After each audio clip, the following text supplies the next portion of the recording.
Hello, everybody. Mish here from Twisted by Mish. And hi, it's Lesley, the Metaphysical Cronen from Innerji. And here we are at another Sabbat. Can you believe it? It's just gone so fast, so fast. So here we are preparing for Mabon, the autumn equinox. And that's the time of equal day and equal night.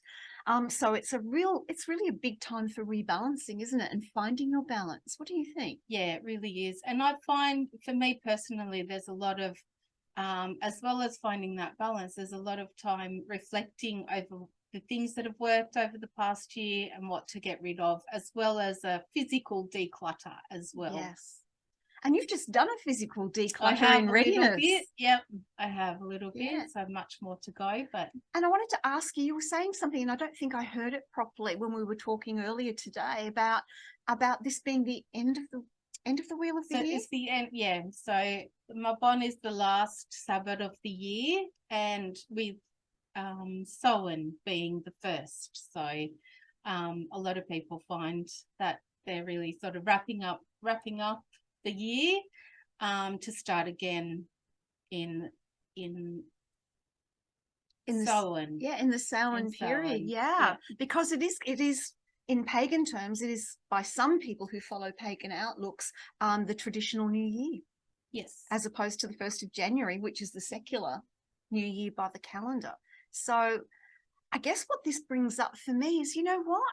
Whatever New Year time frame is for you, then do it. Like my birthday is my New Year time for me personally. Samhain is my New Year time spiritually. And then January is my New Year time in terms of the external world and family and stuff like that. So I get a lot of celebrating to do. And I think it's important to have that feeling of starting again, you know, of letting the past go and starting again. Like I tend to do that at each Sabbath. You know, each one has a different aspect that I focus on, but yeah, it's that progression. So there's many, and of course you can always start again tomorrow. And that's it. It's cycles upon cycles upon cycles. We have the sun cycle of the sun, you know, the earth orbiting the sun over 364 point however many days. We have the cycle of the moon going around the earth every 29 point something days. So it's all about cycles. And so you can choose which cycle you want to use as your ending cycle and your beginning cycle based on what your outlook is. It's really, it's really interesting, isn't it? It is. And there's some interesting sort of mythology around it, you know, with this balancing of light and dark, and autumn in particular here in the Southern Hemisphere, we are coming into the darker season leading up towards winter, the time of hibernation. And so for me, autumn is not just about looking at, you know, the happy goddesses, shall we say. It's about looking at the dark, the shadow side. I personally follow a Scottish crone called the Cailleach. Being Scottish, that's very personal to me, and being in my crone years as well. And so I also look at that energy, that shadow of what am I letting go? What am I hanging on to that isn't working for me? And moving into these mature years, what does my life experience bring that I want to keep moving forward with? And what are my life experiences that I haven't maybe let go of that I should have? So like you, I find it a strong time of reflection. Yeah, and I think it's important to remember the things that you do want to keep, to celebrate those as well.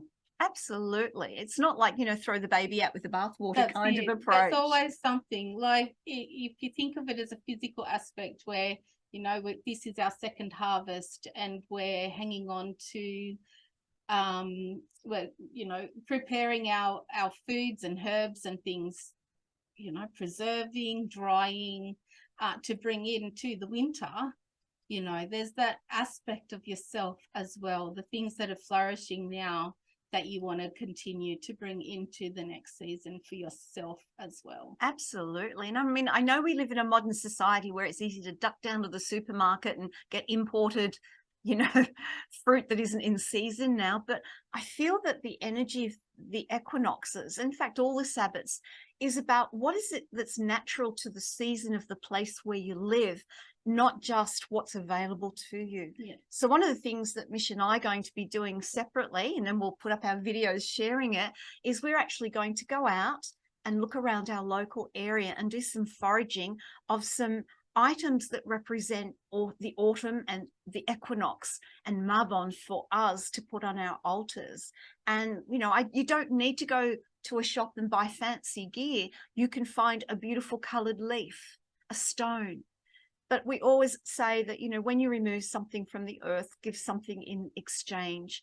And, you know, take one stone, don't take 24, because we only take what we need. So that's one of the things we'll be doing in a future video. Yeah, and it's always nice to once you've finished, to return it, you know, return it back to the earth. I always do a little something for the area if I take things to use in my craft, I guess. And I'll make sure that if there's any rubbish in the area, I will pick that up. Yeah. Or sometimes I'll take some tourmaline chips and do a little boundary, you know, a little protection of the area, just something to give back, something in return. And honoring that spirit of place, I think, is important as well. So we've given you a little heads up on one of the videos we're going to be doing. But the other thing about Mabon is, you know, the type of feasting. I mean, what sort of fruits are we still having available to us that are natural to this season? So that would be what, berries? Yeah, blackberries are in abundance at the moment here. Yum. And apples. I can't remember the exact type of apple, but yeah, apples are in abundance. I've got a thing for blueberries at the moment with this season. A lot of green leaves as well. Green leafy, sort of the Asian greens are very in abundant at the moment, because sort of coming to an end as well. So yeah. And as with all the harvests, you know, doing some form of preserving, because I mean, here in Australia, we kind of get winter in some parts of Australia. Other parts of Australia, it feels like summer all year round. But it's the energy and the essence of what Mabon is about, as well as what we're experiencing in terms of climate and warmth. But it doesn't mean we can't get ready for that energy of the hibernation approach of winter by preparing now, because it is also a time of preparation for winter. You know, the end of daylight saving is a huge marker that we're moving away from summer, coming into autumn, and then moving towards the shorter days of winter. Yeah, that's it. What else did we want to share today? I'm just trying to think. Oh, I know what it was. We're going to talk about some colors for autumn and some crystals for autumn. So what are the colors that you're drawn to for autumn? So colors to me is still the green, but with the greens, you know, they're fading, like our image behind us here. You know, you've got that transition into the oranges and the reds and the golds and the browns. It's sort of really, I guess when I lived in Canberra, autumn was really obvious this time of year. There was so many deciduous trees that you'd really notice it straight away, the change of season. Now down here at the moment, it's still very hot. It still very much feels like summer, although we're getting those the cooler breezes and the breezes coming through, but it still looks very green and very lush and very summery. But if you can find yourself a little deciduous tree, you notice that there are changes are happening. Definitely happening. Yeah, absolutely. So, you know, and the changes in the climate at the moment are all over the place. I think we're still in a La Nina, so that means that, you know, we've got a different climate as per what would be considered normal, moving from summer into autumn as well. So some of the crystals, now I'm actually wearing a couple of crystals that I equate with autumn and with Mabon, and one, oops, I just broke it. That's good of me to do that. I have to restring it now. But one I have is amber. There we go, that's better. So we've got amber, and amber is actually a tree resin. And the reason that I like amber for autumn is because it's from the earth, but it's a resin. It's part of a tree, and trees in autumn for me are the big thing. That's what I'm really drawn to. How about you? Yeah, definitely. And then there's citrine's always a sun, you know, a sun and transition type stone to me. Tiger's eye as well. But another one is moss agate. It's probably a little less common, but moss agate, because it's about that real connection to the earth. Yeah. When I think of the crystal moss agate, and when I see it, I think of like the peat that you see on the ground in, like, you know, deep dark forests. That's the real appeal that I have. And I kind of, when I sort of look at moss agate or hold it, it kind of takes me into a deep dark forest, and it's great for meditation actually from that perspective. Nice. All right, so what we might do now is do an intentions reading for Mabon. Now, we actually haven't told you the date yet. It's actually on the traditional date here in the Southern Hemisphere anyway, of the 21st of March. So the astronomical time and the traditional date marry up. So 21st of March here in the Southern Hemisphere.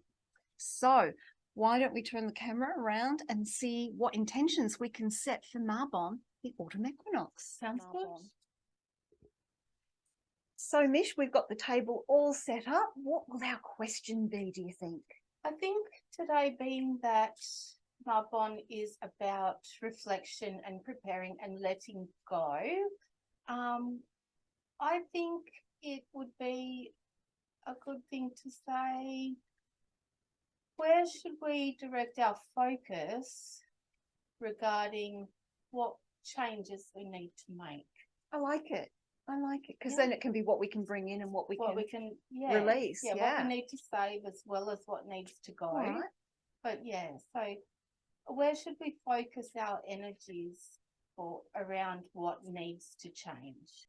I'm also going to pop one of the witch's runes on each one. Just put them out and then I'll turn them. This is the moment I like before you actually turn the cards, because there's this sense of anticipation. What does the universe have to say to us?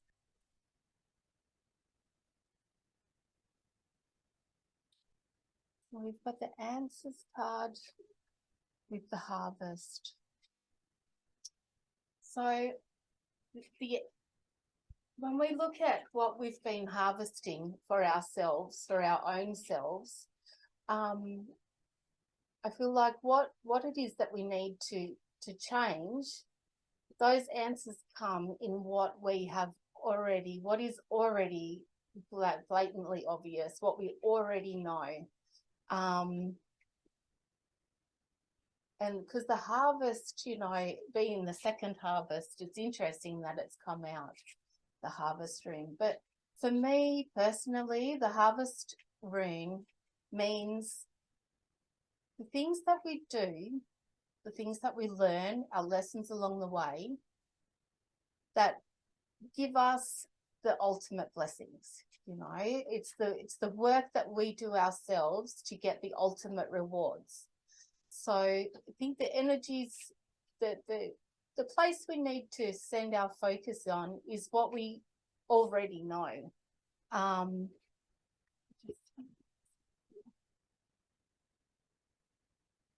we've got the animals with the wolf there, and it looks like a dove flying, and waves. So the waves is about motion. The waves rune is about motion and things. So things are in motion. There's that cycle, and you've got the animals as well. You know, it's you standing there, and I feel like it's a real look at to what is loyal to you. So who is loyal to you? There's things that obviously you want to keep, and that's the loyal ones. You know, the people who are loyal to you. I think a lot of us hang on to people that aren't necessarily for our highest good, that cause us anguish because they should be there, or And I think this is a real look into, you know, who gives you peace, who really is loyal to you and helps you, and think about who you need to maybe spend less time with, or even perhaps cut off. And I think with the waves rune there, this that's coming up is already in motion. It's already happening.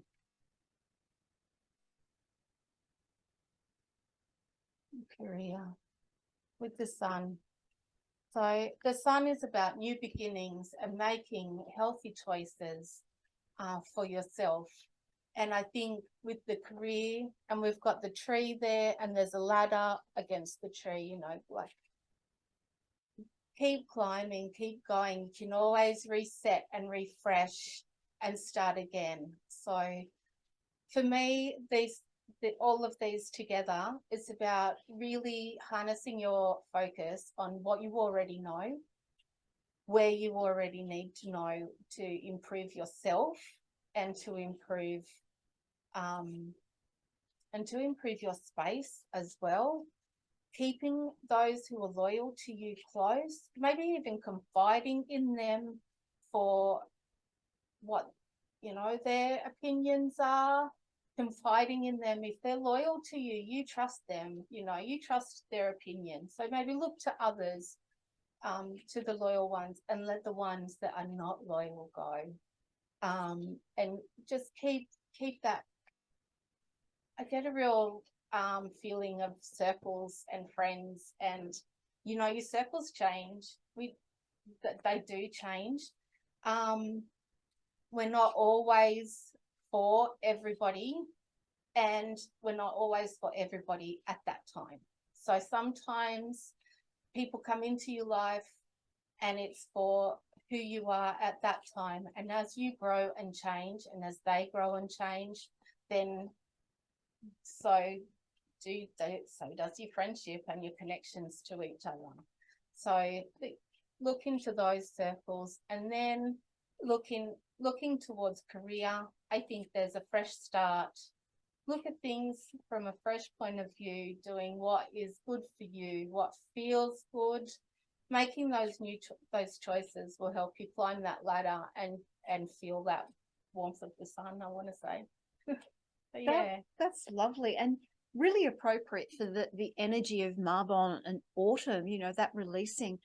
And I think too, you know, that particular point you made about loyal friends, really honoring who they are. Sometimes we focus on the people that are not working for us and focusing on the negative, but focusing on those people that are there for us, and also we are there for them as well. I love that. Definitely. I really think that's a fabulous message for this season.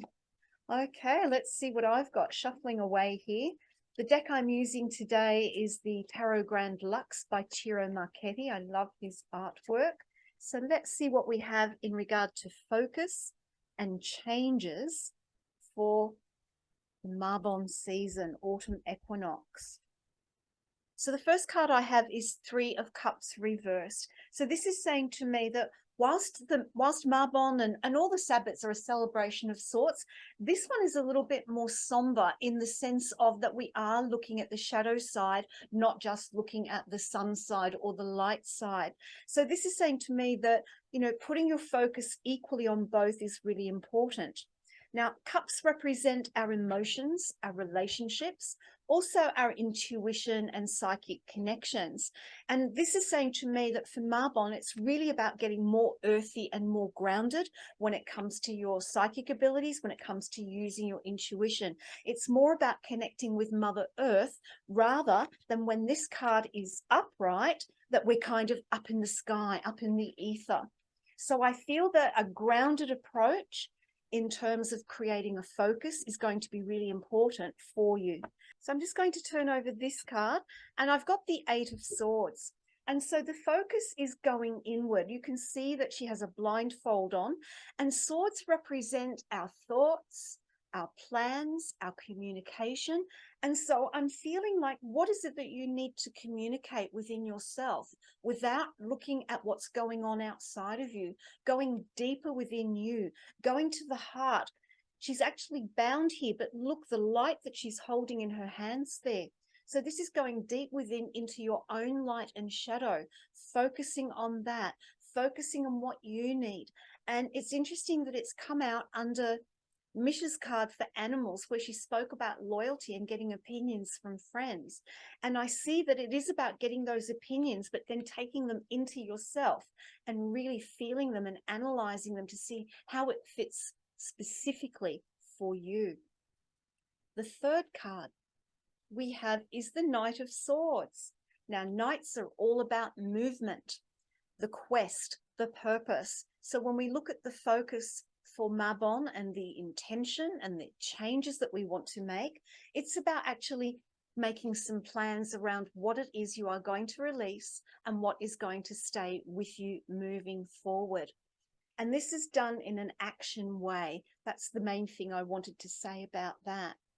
The other thing is I'm really drawn to the wings on his helmet. And this is saying that, you know, also don't get too caught up in your head. Remember, your heart is there as well in that second card.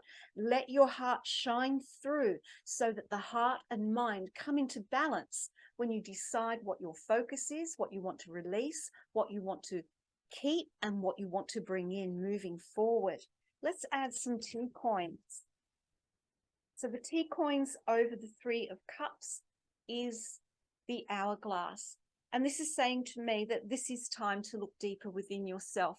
It is time to look at maybe what's not working for you on a very personal level and on an emotional level, and use that as your way forward. A tea coin that will go with the Eight of Swords is the Mountain. And, you know, initially you might feel that you're getting a lot of blocks. It's like, I don't know what I need to release. I don't know what I want. I'm confused. I can't see. And that's where, with this card, you move from your head into your heart and feel. Go with your feelings, go with your intuition, and that will remove that mental mind block. And the final tea coin is the treasure chest. Well, let me make sure I've got it in camera for you. There you go. And so this is saying to me that once you make your decision on what you want to do, what you want to release, overcome any emotional blocks or mental blocks that you have around it, and trust your intuition, and then start making plans and communicating and moving forward, then the treasure is there for you, and you will see your way forward during Mabon, the autumn equinox. I feel like they kind of marry up, our readings, as they always do when we do readings together. Anything else you'd like to add, Mish? No, I think that's good. I love that at the end there is that little bit of treasure. Yes. I love that. Yeah. You know, I think we can all get caught up in our heads, can't we, and overthink things. And I really love your message of feeling. Oh, thank you. Yes, I get caught up in my head a lot. Guilty. I have to keep reminding myself. That's why I'm glad that, you know, we do readings and stuff, because it brings you into that other wisdom, not just your left brain logical wisdom. So did you want to do another oracle card as a summation for our reading today? Yes. I'm going to choose one from the messages of the guides today. So just a little final note. There we go. I'll display it on top. Kindness counts.